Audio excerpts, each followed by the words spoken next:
Hello guys, welcome to another episode of Sport Insights. I'm your host, Trust Okolafo, and with me here is Odudu Ado Joseph. So on today's episode, as usual, we'll be bringing to you guys latest gist from across the Europe Top 5 League. So before we proceed, we'll be going on a short break right now. Stay with us guys.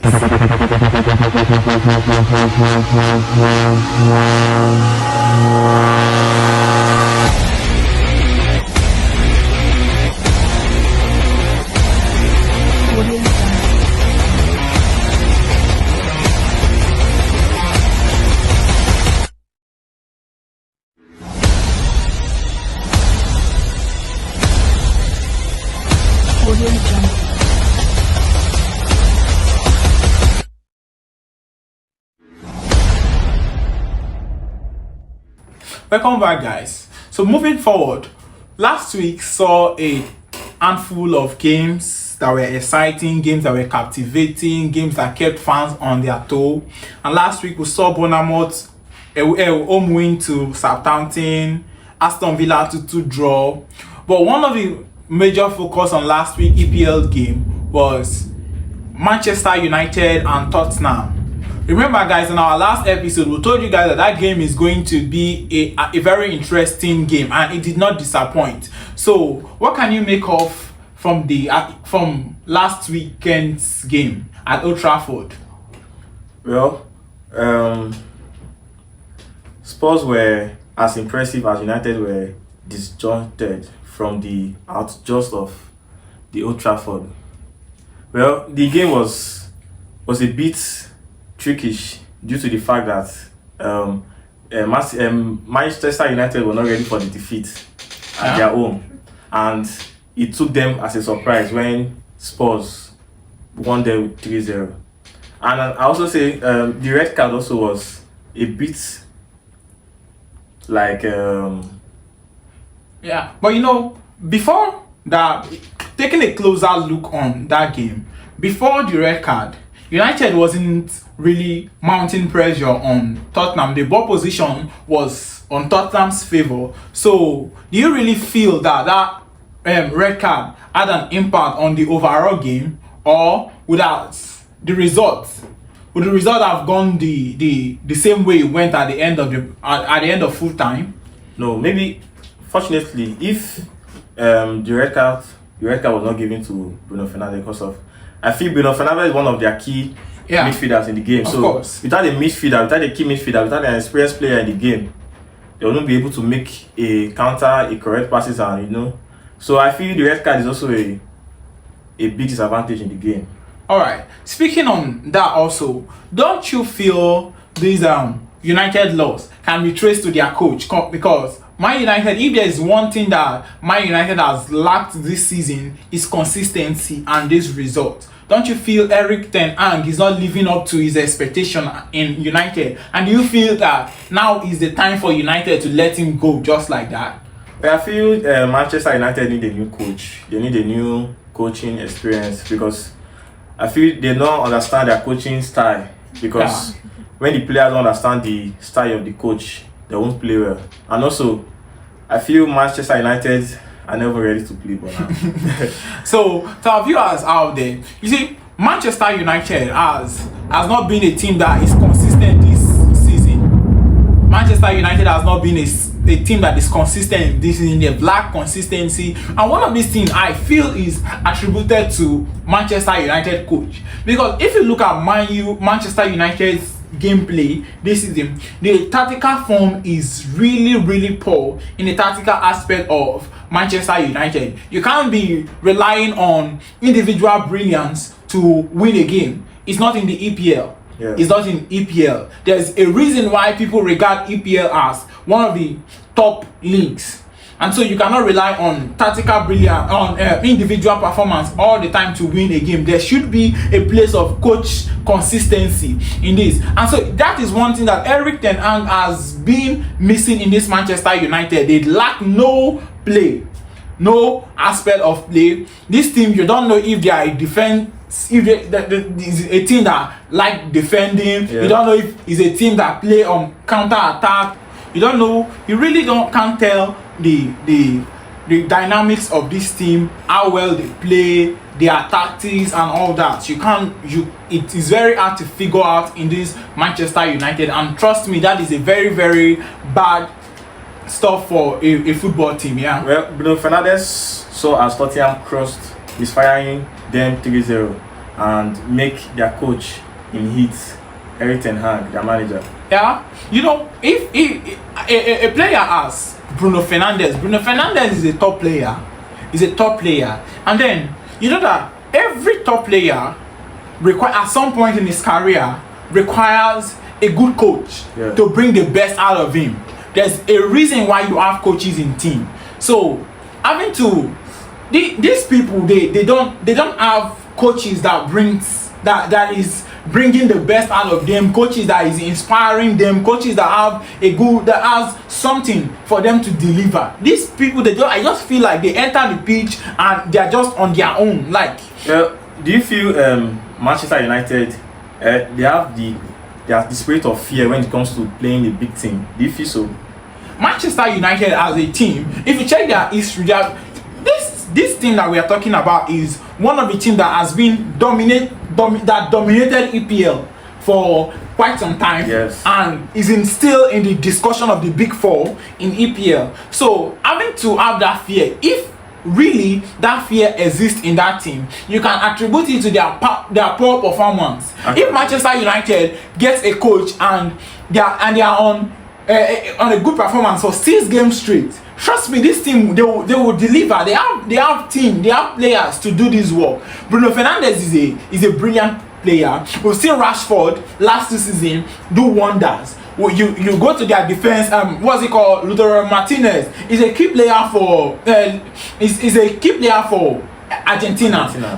Lisandro Martinez, is a key player for Argentina. One of their the heartbeat of Argentina defense. He's a key player there. So these are players that can perform, but coming to Manchester United team is almost as if they are doing nothing there, and you cannot. Well, they're actually doing nothing there. Yeah, they are not doing nothing there. And if you check out now, you see Erik ten Hag had an issue with Cristiano Ronaldo.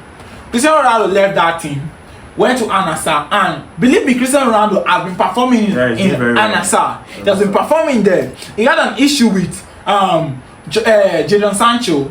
He left the team, went on a loan to Dortmund. He performed, and Chelsea is still doing something. All of them that left there, look at Aaron Wan-Bissaka, Antonio Elanga, and the rest of them. These are players that they left Manchester United, going to their present club now, and they are showing what they are. Greenwood left Manchester United, although there was a little bit scandal that was surrounding his leaving. But yes, he left Manchester United, and where he is right now, he's playing good football. So I believe Manchester United, for me, Erik ten Hag's year at Manchester United should be called off right now. It should be called off right now. If that club wants the best for them, the management of that club wants what's best for them, Man United to start winning trophies, they should be able to put an end to the contract with Erik ten Hag. You can imagine having a coach that is coming to press conference telling you that Manchester United is not in the position to contest for trophies this season. Come on, that would kill the team spirit of players. So these teams they are actually the coach Erik ten Hag is actually not doing nothing. He's doing nothing in that team. So Manchester United management, I feel they need to do something about him. And also we have one of the other game that happened on Saturday was Manchester City draw versus Newcastle. You see, that game I should say is a surprising game. It's a surprising game for Manchester City. What do you make of that game? What's your assessment on that game? Well, the game was, I would say it was a nice game for Newcastle to draw against Man City, because Man City is the top strong team now in the Premier League, and for them drawing Man City, it was very nice. And I would say Newcastle, they keep up to their game. and they were impressive in that game actually. Now, on the other hand, for if for the Newcastle fan, it's an impressive stuff. Yeah. Although I feel they would have wanted more, though. But if you're a Man City fan, that is not what Man City expect, because I believe the battle to win EPL this season shouldn't come with dropping points. Like, dropping points this season is very, very risky, because right now you have a lot of teams bidding for that title. So it's going to be something difficult, and so no team should sleep on that right now. And so we had other game, Liverpool winning and the rest of them. So Liverpool's win, a closer look to Liverpool's win, brought them to their position in EPL table right now. So speaking on the EPL table, we have to take a look at the EPL table. We have Liverpool at first, Man City second, Arsenal third, and surprisingly Chelsea is making it at the top 4. So do you feel Chelsea will be able to maintain this position right now? Yes, in the current state now, Chelsea is playing well. And if I feel Chelsea right now, they have now played with a challenging team. Yeah. So hopefully they might be able to top up their game or reduce in the table. And also winning the Premier League also, because of now. Chelsea winning the Premier League, that's the dream of every Chelsea fan. Yeah. So we'll proceed further to our other Europe Top 5 league, but before then we'll be going on a short break. Stay with us, guys. Welcome to Social Spotlight, where we'll be diving into the sizzling world of social media like never before. It's a dynamic blend of trends, insights, and all things spicy in the social media world. Join us on this thrilling journey as we uncover the latest buzz, explore viral sensations, and give you some serious social media tips. Buckle up, because on Social Spotlight, we will be serving you hot trends and cool vibes that will keep you coming back for more. I'm Design, and I'm being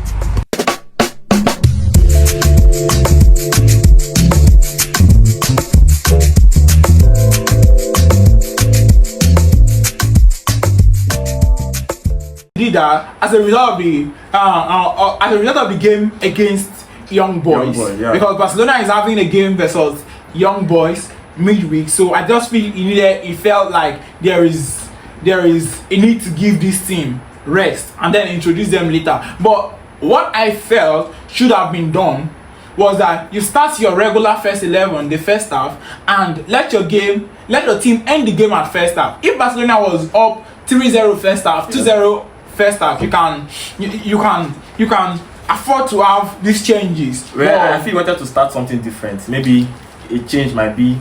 Yeah, and considering is ahead of the second in the table with some considerable amount of points, so maybe it just felt like it's something he should afford. But I feel this is not something that Barcelona would want to try again. It's not something that they want to try again. Well, I'm disappointed at Liverpool. We're moving on to Atletico Madrid and Real Madrid. What do you feel about that match? Atletico Madrid, Real Madrid, as always, Madrid derby would never disappoint. Real Madrid played a pretty decent game. Yeah, sure. They played a decent game, but their opponents, Atletico Madrid, the Madrid derby, you have Diego Simeone there. If there is a game that Diego Simeone will want to win throughout the season, if he has an opportunity to win just one game throughout the season, I'm pretty sure it has to be the Madrid derby. He wants to win the Madrid derby, and so drawing to Real Madrid, although Real Madrid was visiting, I feel it's a pretty decent game for them. Atletico Madrid's kind of game is the game of defending. Yeah, so that is what keep their stand. The draw game. Yeah, and what come to think of it, yeah, but I feel it's high time Diego Simeone has to up his game with that. They've got the power force to enforce some attacking play this season. You have Julian Alvarez is there, Dovbyk was signed from Girona, Gallagher from yeah, I feel it's that time Diego Simeone has to up his game. They have got some quite decent players to do that. You have Julian Alvarez is there, Alexander Sørloth is there, you have Gallagher from Chelsea, they are there, and these people can put in they have the ability to enforce an attacking play in a game. So I feel Diego Simeone should do something. You know, meeting a team like Madrid, if you rely and waiting to go all defense, facing Real Madrid, you are in for a big problem. It's a risk chance. Yeah, the Madrid will press you with every given opportunity. So you giving them that opportunity, like you just opening your door for them to walk in. And I'm quite happy also that match went the way it went. So the scoreline is entertaining. Right? Do you feel the injury time goal against Real Madrid was cost of Real Madrid defense, or their resting ability due to their first goal? Yeah, you know something. The first goal at Atletico Madrid was an eye opener for Diego Simeone, and so that goal came as a result of Atletico Madrid's resilience, wanting to not just rely. They are a team that wants results. So, and when you have a team mounting pressure on one team, mounting pressure on one team, mounting pressure on one team, the opponent's defense is bound to get tired at some point and lose their form. And so that I feel that is what resulted to that game. And towards the ending of this game, Diego Simeone started making some changes, which resulted to Real Madrid concentrating on defense and then giving Atletico Madrid the opportunity to attack them. And so when Atletico Madrid saw this opportunity, they had to take it, and that was what resulted to this stoppage time goal. But the goal against Real Madrid, that goal was very impressive by Correa. That was a pretty decent game. And come think of it, Correa is a player with great ability. He's a good talent. It was impressive watching Angel Correa score that goal at while hosting Real Madrid. It was a pretty decent game to watch. And so that game somehow, although it did not change much in the standing of La Liga, but it did some changing, coming to see that Barcelona lost away to Osasuna. So here's a close look to La Liga table right now. You have Barcelona first, Real Madrid second, surprisingly Villarreal third, and Atletico Madrid fourth. So do you feel like this table is bound to stay like this, or at the later on you will have to see some changes? Things are not permanent actually. Well, Real Madrid might be able to top the league in the next future. Yeah. And maybe Villarreal dropping points, Atletico Madrid adding points. And also Atletico Bilbao. Yeah. They are fifth position right now. So I feel there is more to this league. But gradually the games are being played. La Liga has gone a total of 8 games right now. So just 30 more to go, and that will be all for the league. For the league. So let's just sit and watch what unfolds in the league. But as always, I feel Barcelona and Real Madrid are the favorites to win this league. And so we just hope the league is not concluded halfway, and this battle continues till the very last match day, because right now Barcelona is only ahead of Real Madrid with 3 points. So I feel it might be shocking if Atletico Madrid serve. Yeah, that's one thing with La Liga, you never can tell. So that will be all for now. We'll be going on a short break. Stay with us, guys. Every second, news are breaking and events are unfolding. But all this happening take place at once and under unclear circumstances. Hello there, thanks for joining us. Hey guys, this is Fanny from Delta Echo. I am Ibri with Stephanie. I am Faith Ebireri. At the interview, we do our best to clear your doubts and provide answers to all your questions, with the sole aim of helping you make informed decisions. When you say I have an agenda, what of those that don't have an agenda? What have they done in the first 1 week in the office? Witness the unfiltered, unapologetic, and unforgettable conversations on The Interview, showing this Monday on Delta Echo TV. The Interview, the ultimate test of integrity. Back, guys. So this weekend we'll be having pretty decent fixtures lining up for us, guys. And in La Liga, we see Real Madrid battling Villarreal at the Santiago Bernabeu on Sunday. So Real Madrid is second in the table right now. Villarreal is third on the table. What would you make of that game right now? The game, if I want to predict the game, well, Real Madrid will get a chance of winning. Yeah. Or draw, but hopefully it's a win for Real Madrid, and I'll predict it a 3-0. Wow, that's a really bold step from you. Yeah. Bro. Why I say so, based on the fact that Real Madrid have a very good rate of scoring goals and impressive games to the last games. So Real Madrid Villarreal promises to be a very exciting match, and is one that will keep the fans standing on their toes. So for me, I would make that match a draw. Real Madrid Villarreal a draw. Probably a 0-0 draw or a 1-1 draw for Real Madrid, just like the previous game. A 1-1 draw. Real Madrid Villarreal. Villarreal is a pretty decent team this season also. Real Madrid is a pretty decent team this season also. I would disagree with that. But that is your own opinion. Yeah, but you know, judging from this, Real Madrid majority of this season has been relying on second half performance, and so Villarreal might catch them off guard first half, and so but we can only watch the outcome of the game. So moving over to EPL, we have this weekend, we have Aston Villa Manchester United coming up on Sunday.